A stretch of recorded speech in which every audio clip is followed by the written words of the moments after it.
সম্পূর্ণ 2 নম্বরই মাটি দিয়ে কাজ করা হয়েছে বর্ষার ভিতরে, এবং ম্যাগাডামের যে সাববেজ দেওয়ার কথা ছিল এগুলো দেয় নাই।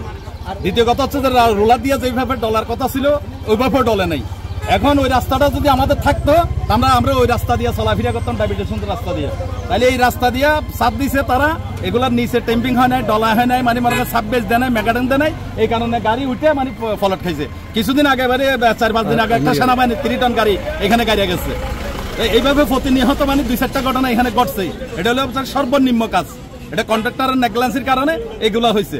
মানে বড় ভুল হচ্ছে যে টার্নিং, এখানে তো টার্নিং থাকার কথা না, এখানে টার্নিং মানে টার্নিং করার কারণে গাড়ি একটারে 8টা সাইড দিতে যায়, গাড়িগুলো পড়ে যায়। এই হচ্ছে যে মূল মানে মনে করেন বিষয়। এখন আমরা চাচ্ছি যে মানে মনে করেন কাজ পুনরায় এখানে মানে ঠিক করা হোক, সাইডে দিয়ে মানে আপনার টার্নিংটা সোজা করা হোক, তাহলে মানে রোডের গুণগত মান ভালো হবে। এই যে পায়ের বসা দিলে এই যে সব এগুলা পুরা দুর্নীতি এই কাজটার ভিতরে হয়েছে।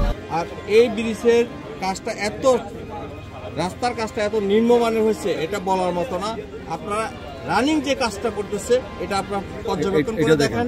ওদের পাশাপাশি যেই ম্যাগাডামগুলো এটাও সঠিকভাবে তারা ঠিকভাবে দিচ্ছে না, এটা কেরোসিন দিয়ে যে করতেছে।